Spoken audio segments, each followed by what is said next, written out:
ဆေးတောက်တဲ့အခါမှာရိုးရိုးရည်နဲ့မတောက်ဖဲနဲ့လက်ဖက်ရည်ကော်ဖီဒါမှမဟုတ်လို့ရှိရင်အချိုရည်တွေနဲ့တွဲပြီးတော့မှအလွယ်တကူတောက်နေမရုံပဲလား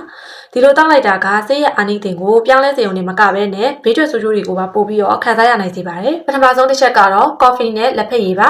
အဲ့ဒီမှာပါဝင်တဲ့ကက်ဖိန်းတက်ကတိုက်ခဲပြောင်စိတ်တချို့ဒါမှမဟုတ်လို့ရှိရင်ရင်ကျက်ပြောင်စိတ်တွေနဲ့ဓာတ်ပြူသွားတဲ့အခါမှာနှလုံးတုန်တာရေတုန်တာနဲ့ခနာမငြိမ်ဖြစ်တာတွေကိုပို့ပြီးတော့မှဖြစ်စေနိုင်ပါတယ်နောက်တစ်ချက်ကတော့နွားနို့ပါနွားနို့တွေမှာပါတဲ့ကယ်ဆီယမ်ဓာတ်ကအန်တီဘိုယိုတစ်လို့ခေါ်တဲ့ပိုးသက်ဆေးတချို့ရဲ့အာနိသင်ကိုခန္ဓာကိုယ်ထဲကဆက်ယူနိုင်မှုအားနည်းသွားစေပါတယ်အဲ့ဒီခါမှာဆေးတောက်နေပေမဲ့ယောဂပိုးကထိထိရောက်ရောက်မသေးတော့တဲ့အခြေအနေမျိုးတွေဖြစ်လာနိုင်ပါတယ်